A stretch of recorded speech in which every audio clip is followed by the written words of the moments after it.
Freedom is very fragile.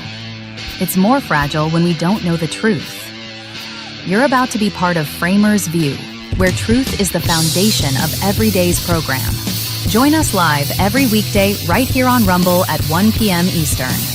Now, here's Neil Frame on FramersView. Welcome to the show. It's 1 o'clock in the afternoon on the East Coast. It's 10 o'clock in the morning in California. Everybody's included in the show. Thank you for joining FramersView. We are here and we're ready to rock and roll. I don't think there's been a more fun morning than this morning. Just watching the carnage. Socialism is alive and well. That's the only thing I can tell you. It is really kind of scary, but in a way it's not. And I'll explain to you what I mean by that. Trust me, I'll tell you. So last night was it's something that I couldn't have imagined in the years that I've been involved in politics, way back, being involved just as an active person, keeping track of what's going on. I never thought we'd get to this point. And I have a good friend back in Pennsylvania that said to me a number of years, I've mentioned this before, that said to me, I think when Obama got in, he said, if Obama wins, we have no chance. It's over. He says, it's over. And I said, you know what? America is greater than that. And now we're at this point, and you might say to yourself, well, maybe he was right. But I can tell you, from my opinion, and I do have one of those, it's not over.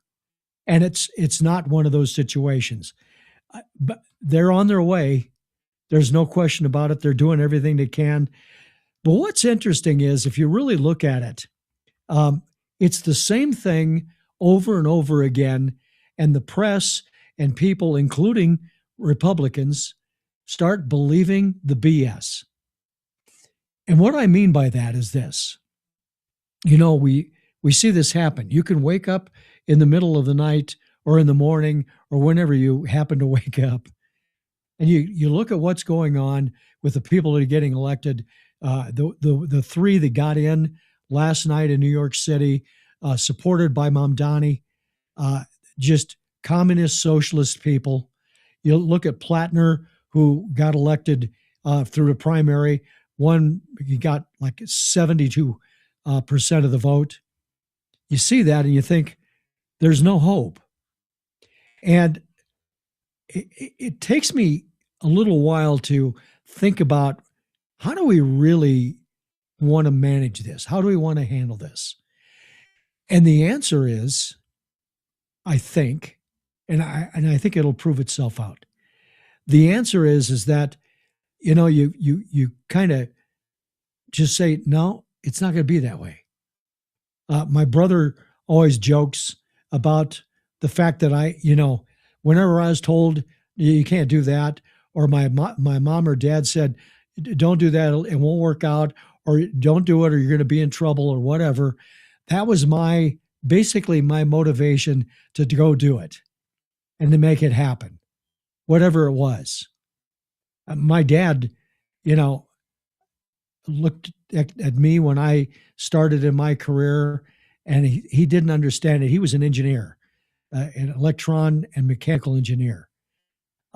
Clearly, I'm not his son. I think the mailman or somebody got involved with me being born. I don't know. But he could not understand what I did in my career as far as sales and management. He always thought I would be kind of that engineer type guy. And I wasn't interested in it. But I got knocked down a few times. And I got to tell this story. You got to push back sometimes. You got to recognize.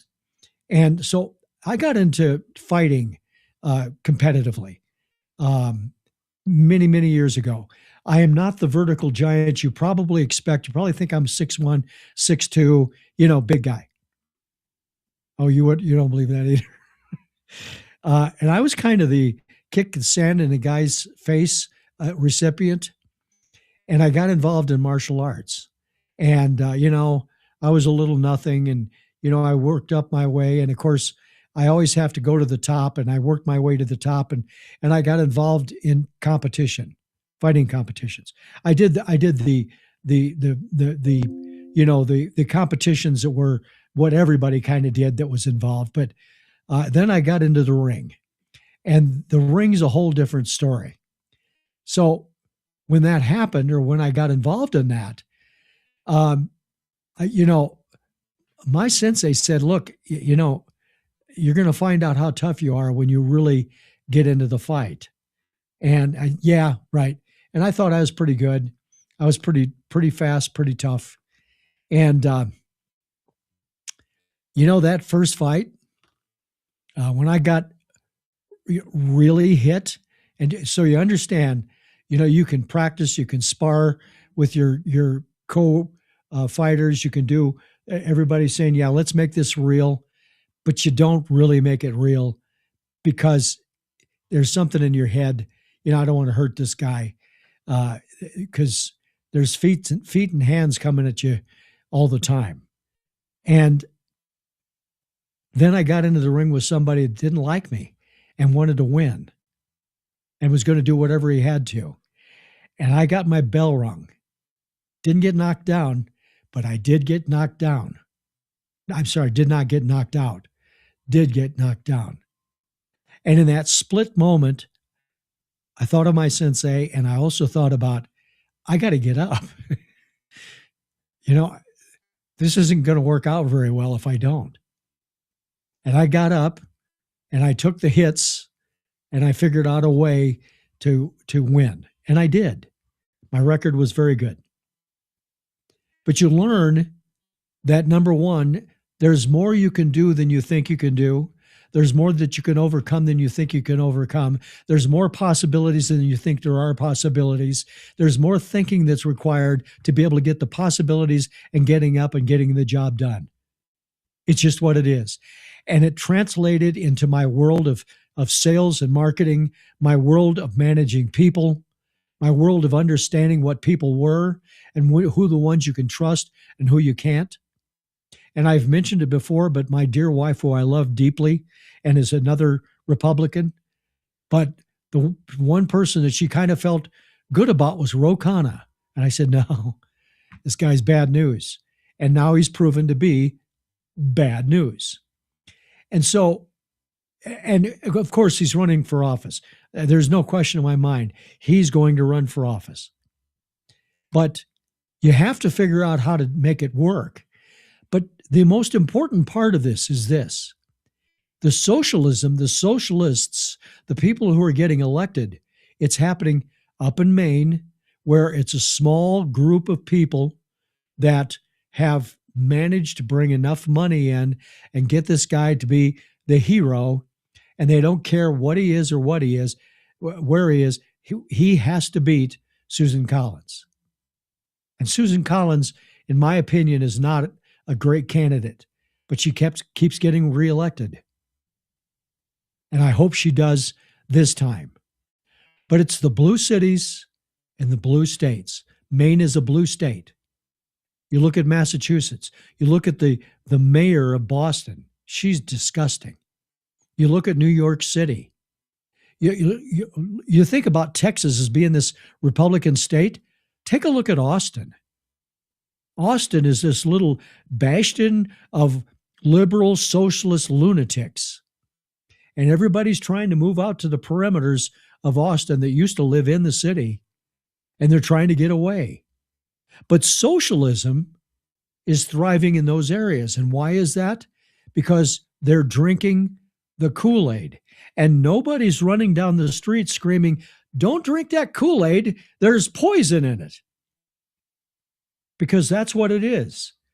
It's poison. And there's no way we can get around the fact that socialism And I've got a video today talking about whether socialism is working and the parasites that they are and how they're doing what they're doing. But we got to stop it. There's no question about that. But the politicians have to be willing to fight.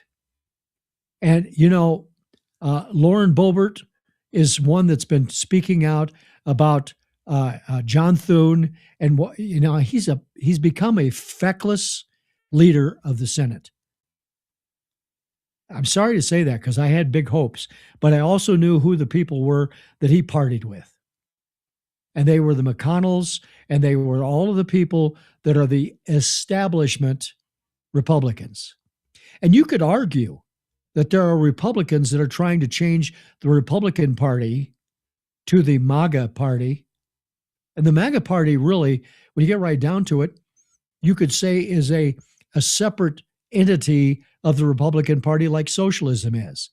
The difference is we're not looking for socialism. We're looking for less government, not more. We're looking for letting people be successful, not less successful.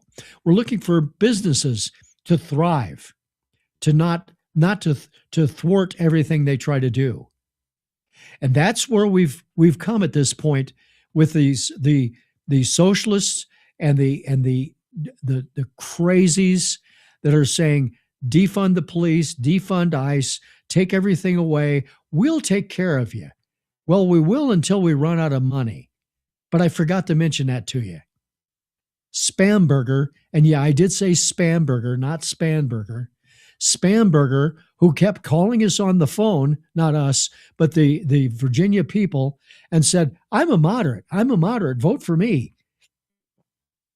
She was calling, it was a spam call. Because in the end, the lies are coming out. And that's what happens with all of these things. Now, the difference in New York is Mamdani, who is the leader of this nonsense that's going on in New York. He told us everything he was going to do, and people voted for him anyway. So you say, how can that be? The answer is there are so many people, and listen to me, this is important to understand. The less opportunity you have, the more possibility you will buy into the socialist process because you can't afford where you live. You're living in a hole. I lived in New York City. I lived in a hole. My studio isn't much smaller than my apartment was. That had a bedroom and a bathroom and a kitchen, if you want to call it that. And it was 4 flights of stairs up to get to it. And Johnny was my buddy that I saw every morning when I came outside. Johnny was the big rat that was always there. And I do mean a rat. A big rat. There are dogs smaller than this guy. Johnny was always there. Man. But you couldn't afford to live anywhere else. You were stuck there. And then you get the big promises. You're going to get more groceries for less money. Really?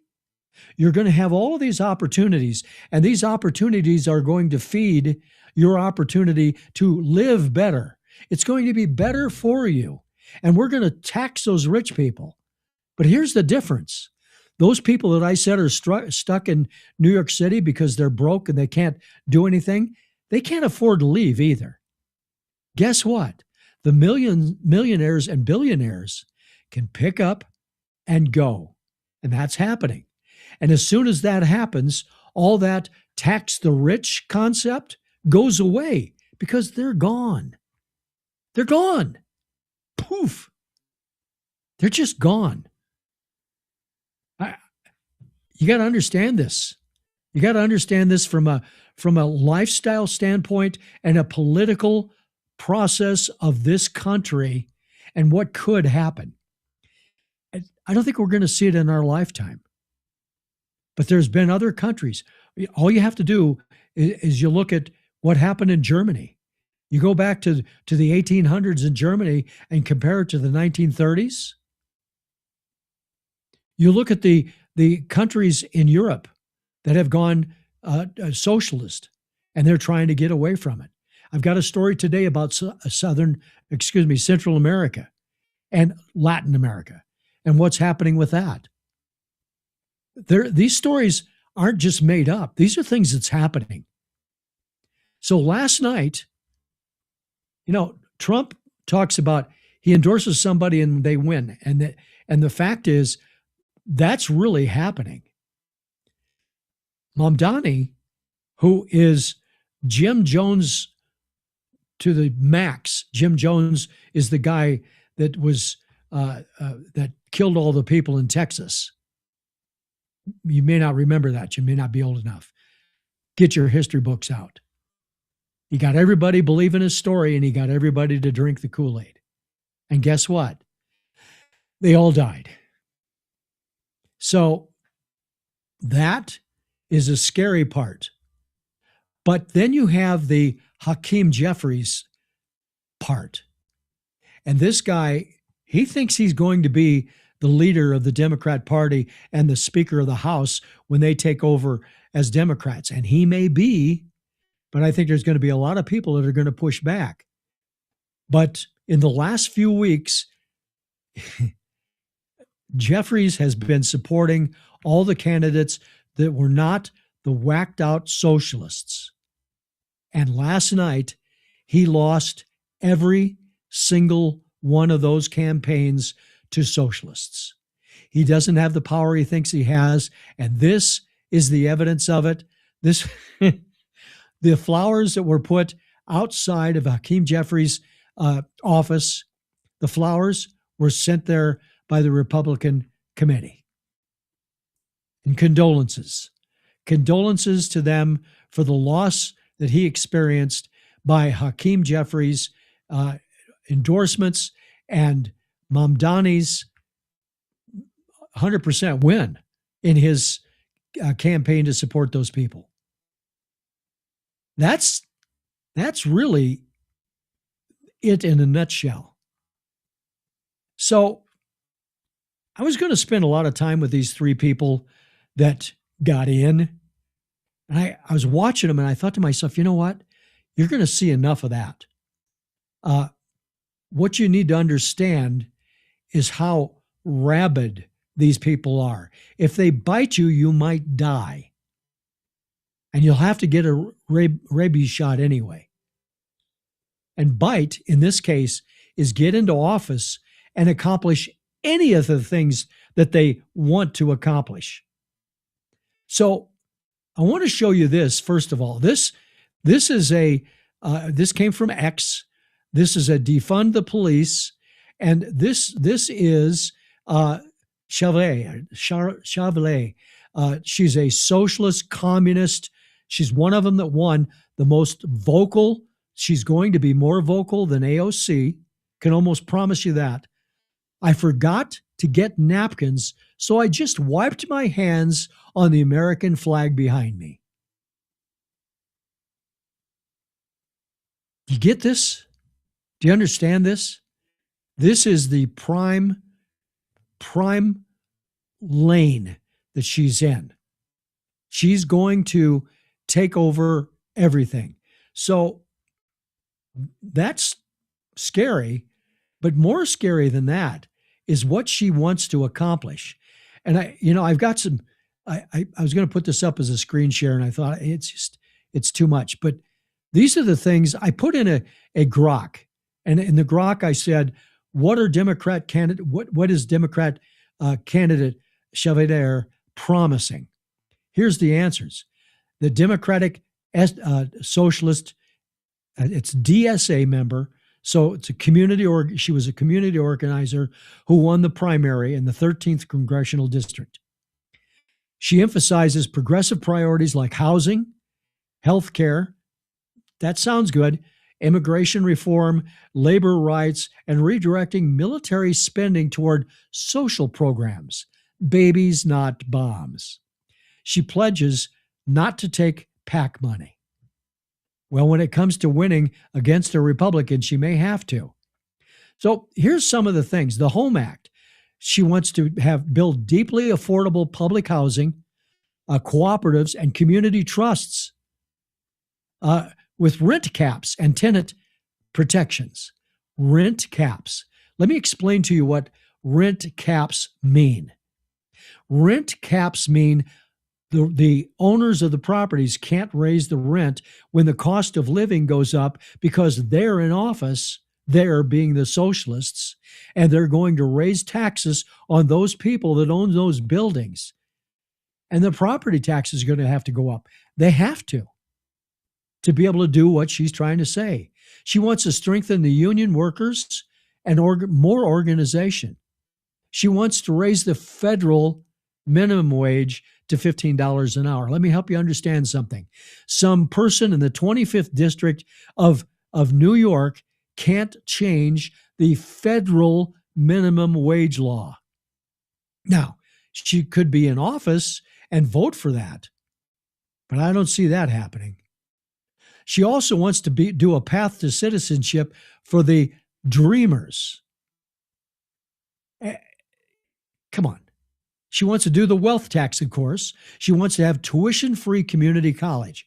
Who in the hell is going to pay for that? Please, just explain to me who is going to pay for that. The answer is nobody. It's not going to work. It's going to be kind of like those free buses that our buddy Mamdani promised.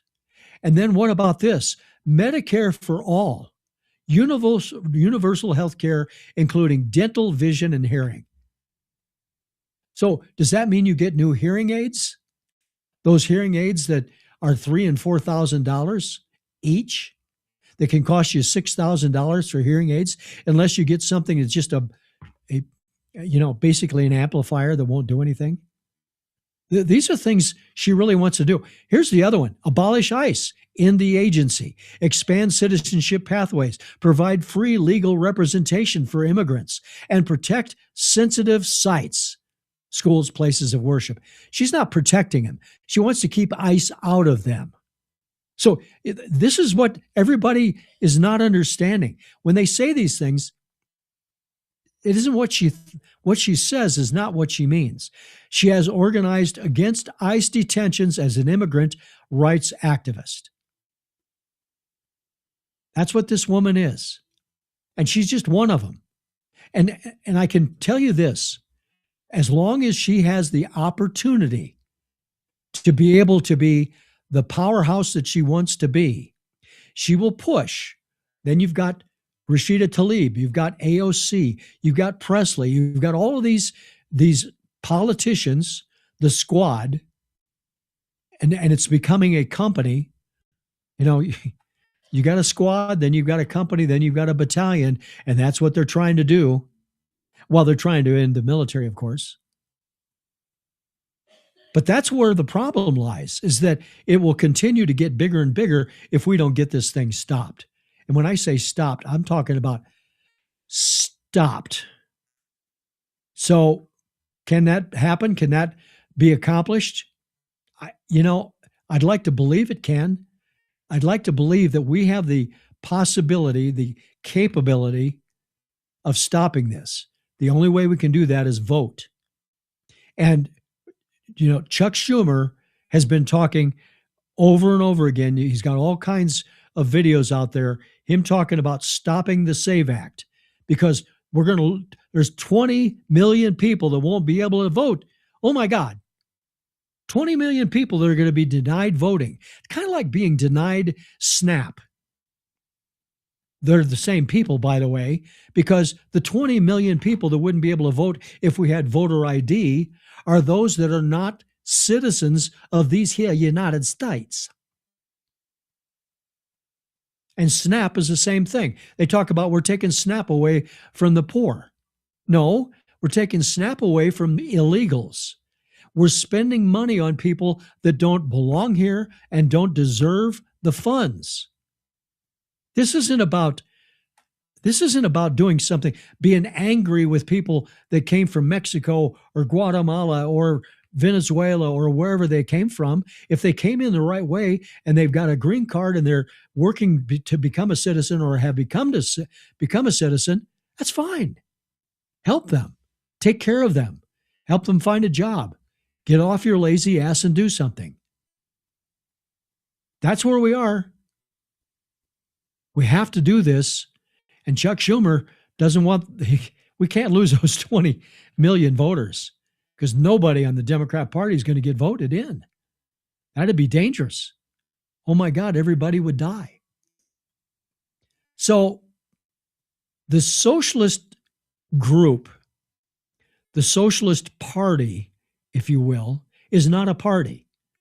But what they've decided to do is to snap into, cling on to the Democrat Party and destroy it and make the Democrat the Socialist Party.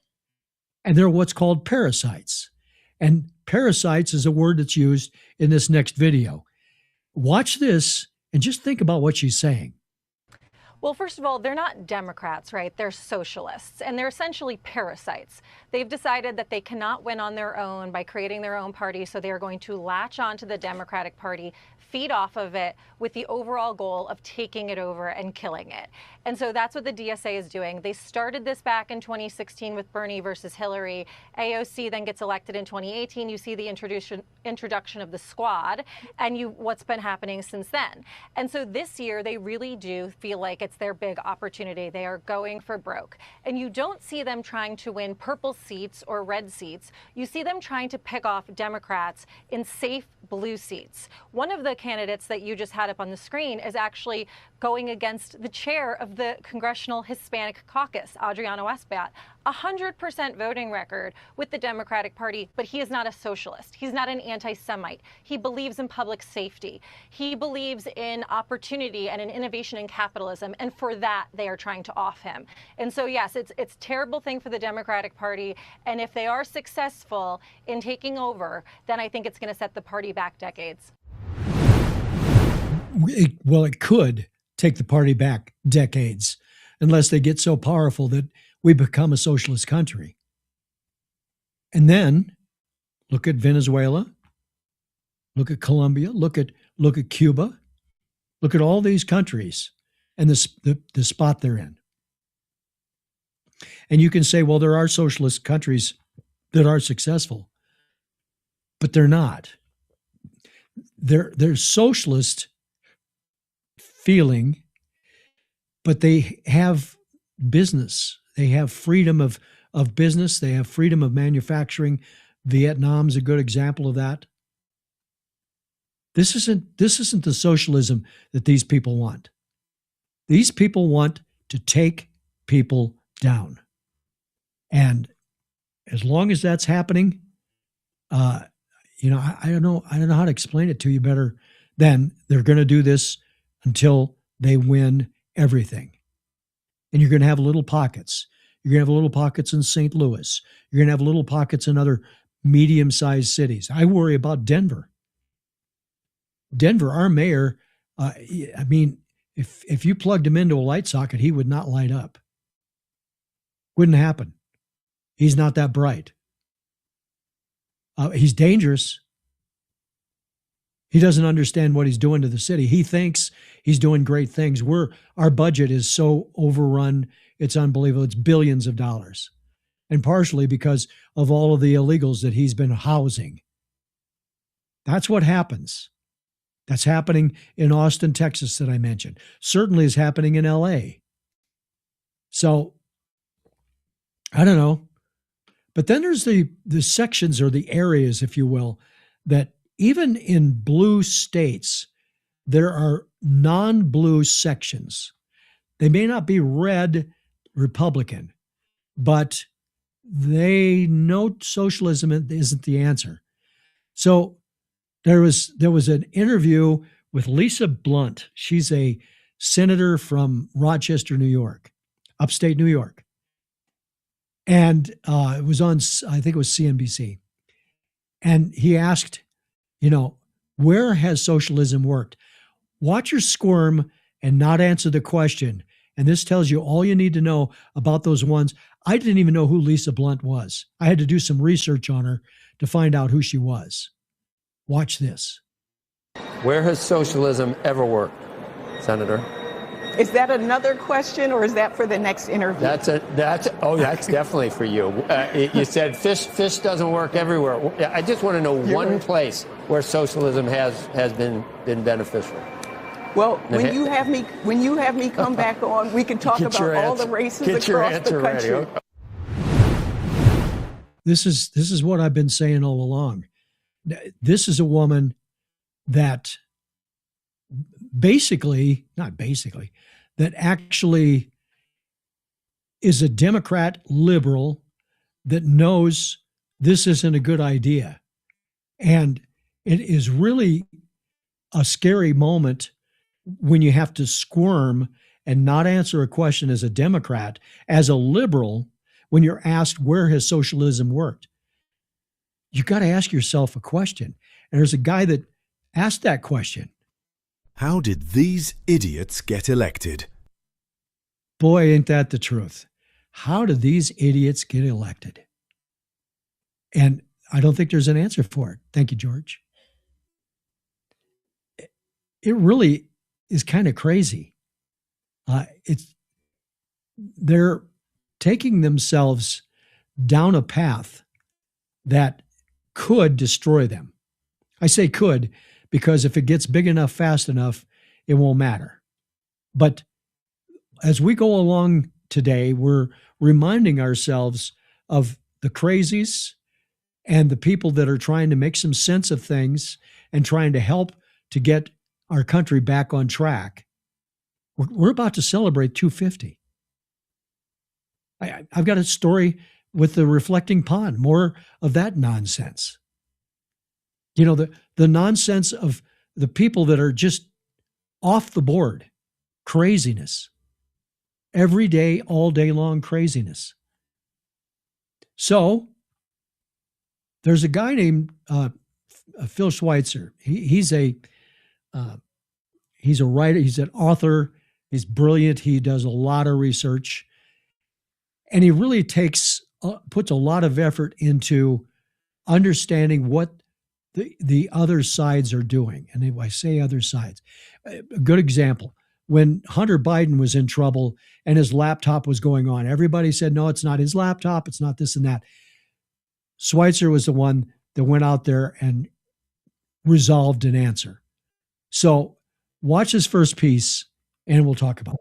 We've been having this national debate about immigration, which is very important, but what we've ignored is what I call weaponized immigration, and that is foreign powers, some that are enemy powers, I would argue, like China, some that are hostile neighbors like Mexico, who see mass migration as a weapon, meaning not only do they want people to immigrate to the United States, they see it as a political opportunity to erode America's sovereignty. And so in the case of Mexico, I literally quote dozens of Mexican officials, senators, presidents, former presidents of Mexico, saying that they want mass migration to the United States because it erodes our sovereignty. Look, as you mentioned earlier, there is this debate. Somebody comes into the country illegally. Maybe they lived here for 20 years. They have a couple of kids. Should those kids have U.S. citizenship? What we're talking about in the case of birth tourism or the EB-5 visa program is people that have absolutely no connection to the United States. They haven't lived here. They don't necessarily want to live here, but they want their kids to have citizenship or they want to get visa permanent resident status. Why do they want that? Number one, citizens, doesn't matter if you've never lived here, you'll be able to vote in future elections. This is the story I've been trying to tell you. This is an example, this whole birthright citizenship that I'm not convinced or confident that the Supreme Court is going to vote the right way on this. If you don't know what the birthright citizenship is, he explained it there a little bit, but it's the whole idea is, come in carrying a kid in your belly, the woman, obviously. By the way, men can't have children. Anyway, but go in there, get into the country, and then give birth. And when that child is born, that child is immediately an American citizen. An American citizen. And so now, if you go back dozens of decades, when the Mexicans say, the United States is our country and we will take it back, This is the way they can do it.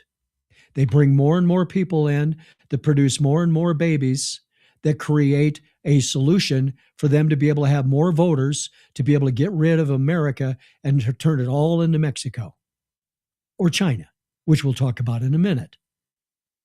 But my point is this. The Supreme Court is looking at, because we have this thing called the Constitution that gives citizenship rights, birthrights.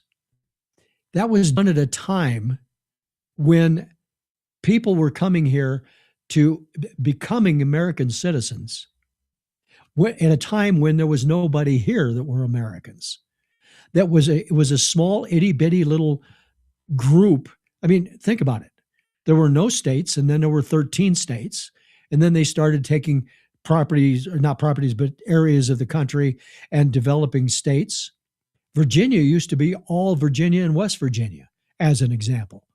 And then they split. That was part of the Civil War. All of these things happened for a reason.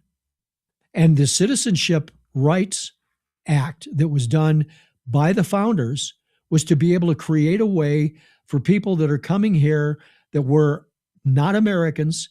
They come in, they sign up to get their citizenship, and the wife is pregnant, and they have a right for that child to be a citizen.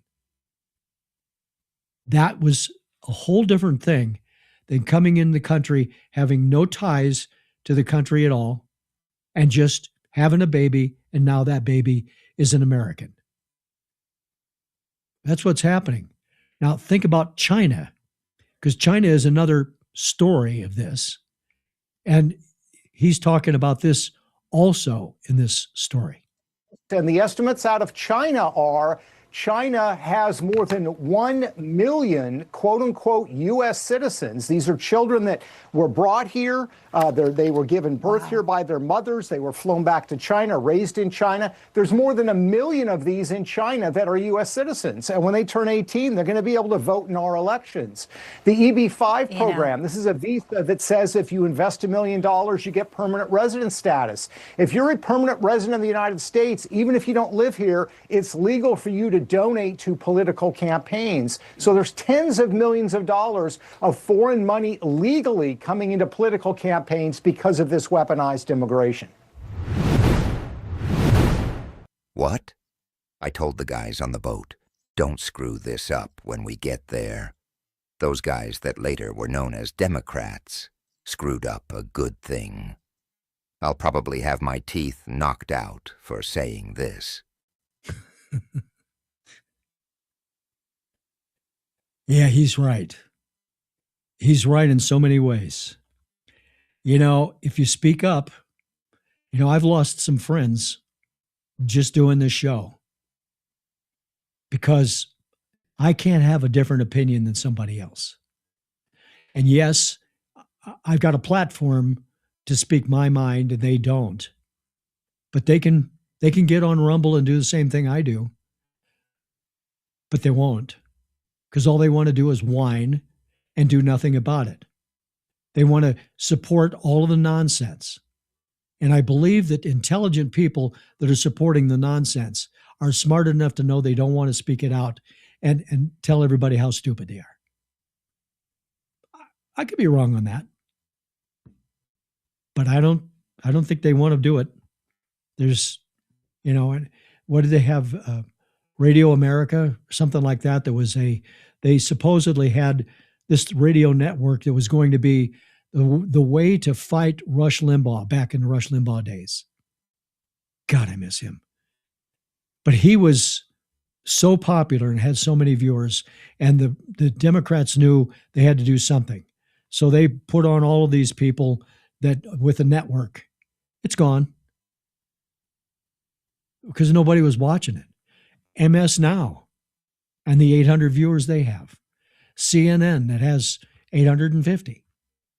How they survive, I honestly don't know. They don't have that few, but it's so minuscule compared to, as an example, Fox News. And here's the reason. Fox News puts on both liberals and Republicans. the Fox News, I know for a fact, have a problem getting Democrats to come on the show because they know that a Brett Baier or a Martha McCallum or a Sean Hannity are going to say, wait a minute, what are you saying? No, that isn't right. That didn't happen. This isn't going on. And so they don't have a way to overcome that because they are doing exactly what they're accused of. But they want to blame it on the Republicans. This is what happens all the time. It's nothing new. Nothing that just happened. Nothing that we really meant to have happen. And we didn't keep our eye on the ball. When we had people, and you're not going to like that. I like George W. Bush. I think he was a nice guy. I think he was weak and feckless when it comes to the immigrants, but he had a family situation that caused part of that. And maybe they recognized how much they could employ the Mexicans for a lot less money with industries and all the rich people that supported George H.W. and George W. Bush. Now, both of them did some good things. H.W. Bush was amazing in World War II. George W. Bush handled the 9/11 situation quite well and believed the people that were telling him what was going on was true. Some of it was, some of it wasn't. But he wasn't a great president in a lot of decision making. Now you have people like Pete Hegseth in the Department of War that's getting rid of the guy that's in charge of Europe and was in charge of the exit from Afghanistan and replacing him with true military people. Hegseth is trying to clean that up, make a difference. And he's doing that because his boss, in case you don't know that, is Donald J. Trump, said, let's clean up the military. Okay, we'll do that. These things are all happening at the same time. While socialists are coming up, all of the things from the good side are coming up also to be able to fight against these things, including the abolish ICE nonsense. So you think to yourself, it's hopeless. I don't think it's hopeless. I think we have to stand up. I think that people will stand up and fight this. But while I say that, I also have to point out that sometimes the power gets so strong that they do take control. And that would be Latin America. But take a look at this story. This is really pretty fascinating what it is. This is a lot of information, but watch this. Latin America keeps moving toward the U.S. model. Really? June 22nd. This isn't from 40 years ago. Add Colombia to the freedom revolution going on in Central and South America, thanks to election results this weekend. When 7 countries in a single region swing politically to the right in the space of 18 months, we'd call that a Trump trend. Javier Milei, who paved the way with this November 23 victory in Argentina and his subsequent free market reforms, calls what has happened since the biggest repudiation of socialism that Latin America has ever, I said ever, seen. The latest conservative victories came this month when Peru, population 35 million, and Colombia, pop 54 million, replaced left-wing presidents with conservative ones. In Peru, Keiko Fujimori, a 51-year-old conservative who campaigned on developing her nation's mineral rights and opening up the economy, has just won a narrow runoff victory by 41,000 votes. Not a huge one. Now, what she has to do is she has to make that economy boom. She has to be able to have the manufacturing and the drilling and all the things that she has to do. She has to make them work for everybody to say, we got to keep voting for these people.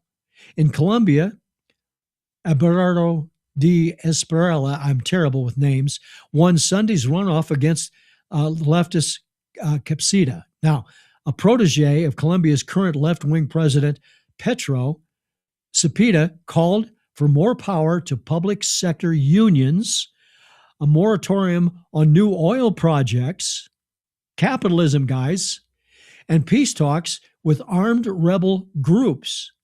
That's what he was running on. And guess what? Esperella won because this nonsense isn't working anymore. Esperella has said that he seeks to slash government spending by 40%, close to 9 ministries, fire 700,000 state workers in a country of 54 million, restore economic freedom and fossil fuel producers to cut taxes. Freedom keeps coming to the Americas, Argentina, Ecuador, Bolivia, Honduras, Chile, Costa Rica, Peru, Colombia. This is happening in all of Central and South America. This is a big deal. More Latin Americans now identify with the right than at any time over the last 2 decades, according to a polling firm. Brazil may be the next left-wing domino to fall in South America if 90-year-old President Luiz Lula da Silva loses his re-election bid in October. This is big stuff. This is big stuff in so many ways. If people will then recognize, and this is part of it, people have to see the success before they understand the success. And voters have to vote and make that stuff work. I say stuff. The stuff is the success of capitalism. And if you're not tied into a place where you can't afford to live and you can't get out, you won't support socialism. That's why it's happening in New York, why it's happening in Boston, why it's happening in Austin and Chicago and LA and Seattle. They're stuck in a city that they can't afford to live. So a person that you could say is not real popular, I'm not crazy about her. She's from our state, Lauren Boebert, a Republican. She made some good comments talking about our buddy John Thune. John Thune is the holdup, and I think it's time that the American people put pressure on his senators.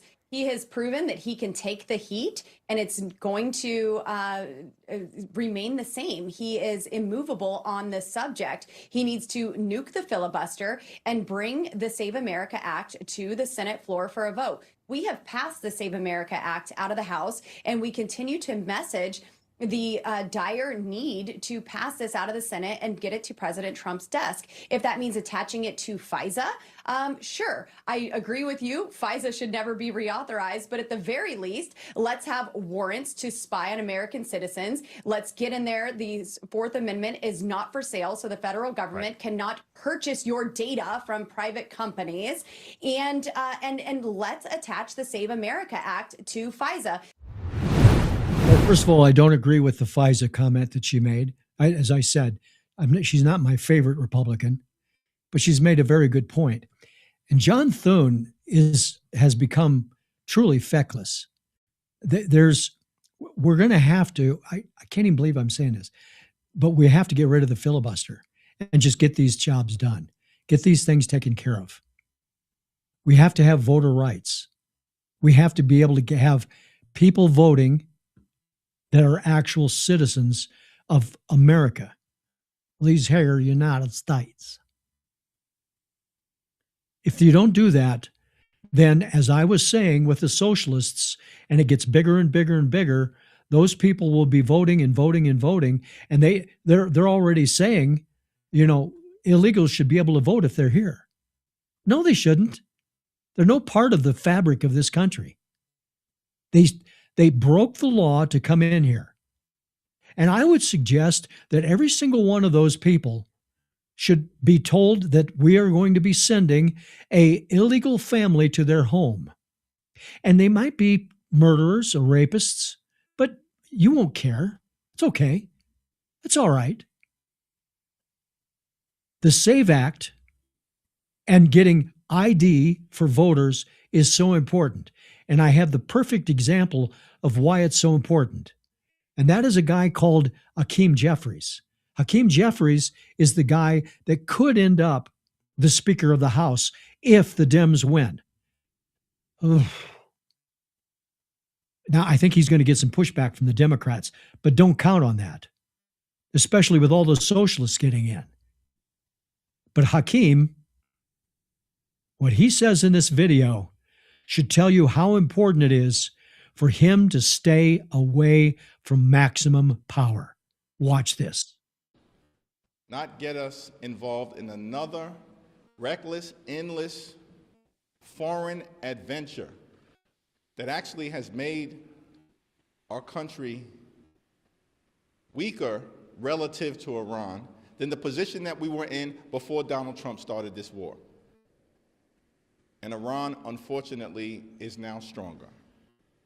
And the American people have been forced to pay the price, including as a result of the higher gas prices and higher food prices that can be directly attributed to the Trump Republican reckless war of choice in Iran. We're thankful that earlier today, led by Senate Democrats, the Senate passed our War Powers Resolution, demanding that Trump and Republicans end this reckless and costly war of choice in Iran once and for all.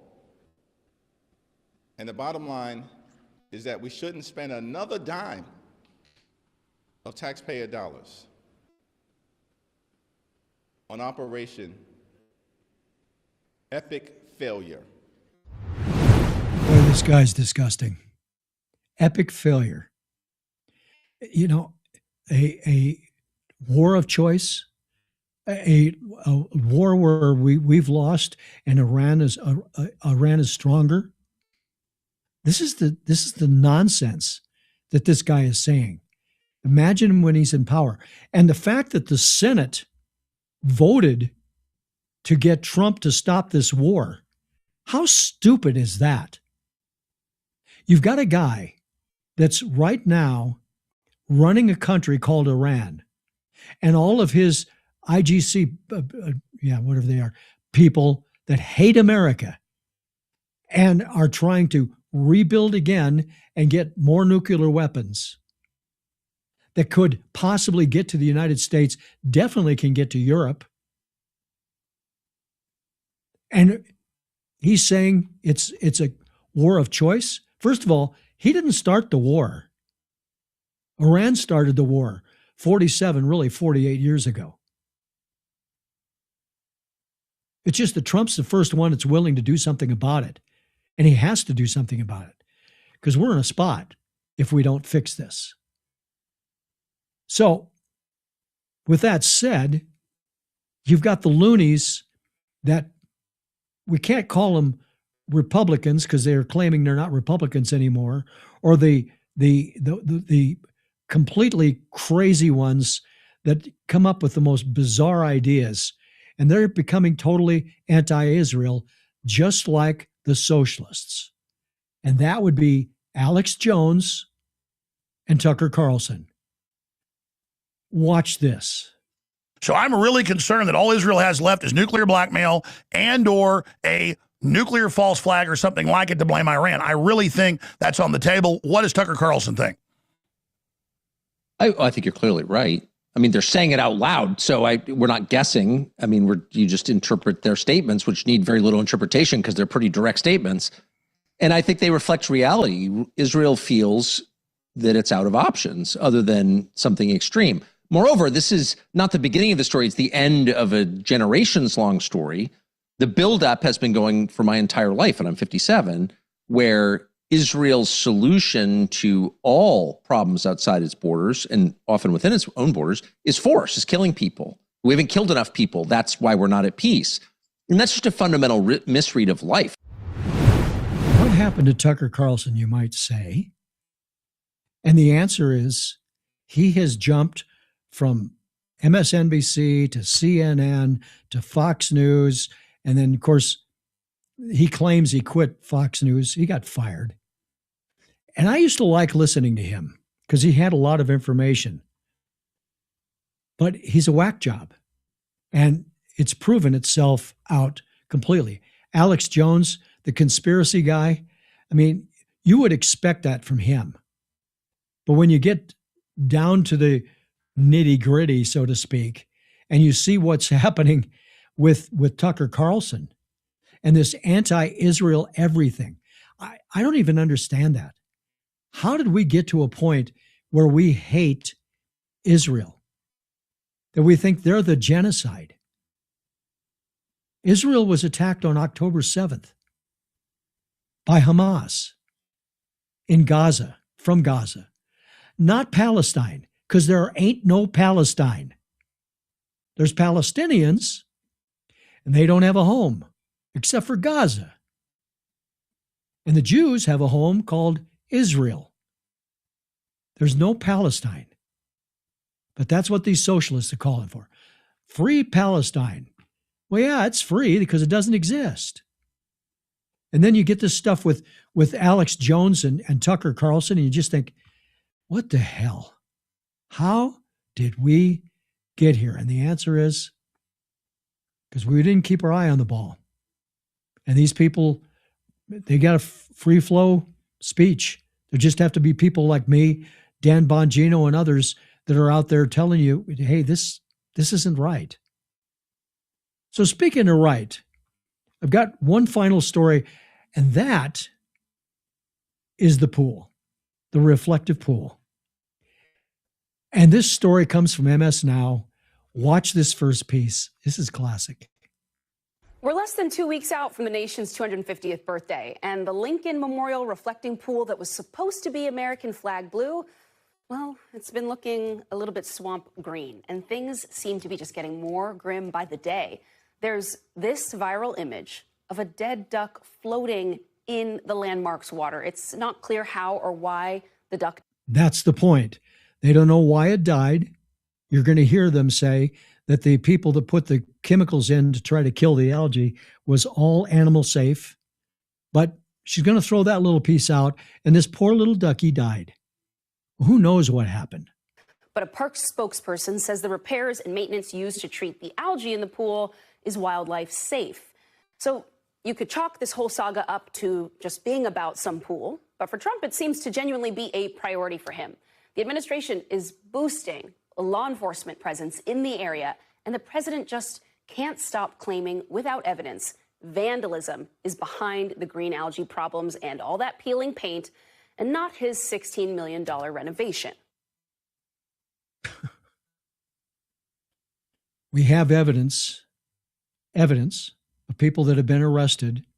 I'm sure there's cameras that have caught these people doing whatever they've done to the pool. We don't have the evidence yet. It's going to go to court. We'll find out. Here's the second part of this video. I'm talking, of course, about Trump's quickly unraveling, very expensive attempts at overhauling the Lincoln Memorial's reflecting pool. By now, we've all heard the story. Trump felt it was up to him to tackle long overdue maintenance before the nation's 250th birthday next month. He wanted the pool drained and repainted with a special waterproof sealant the color of American flag blue, and he needed it fast. The administration handed out a multi-million-dollar no-bid contract with an inflated profit margin to handle the bulk of the rush job. But something happened, and the pool is now a swamp of green algae. Crews tried to fix it, but the chemicals didn't last. It seems likely the hydrogen peroxide reacted with the pool's special blue sealant. It's been peeling off in sheets ever since. The administration accused supposed vandals who were arrested without proof.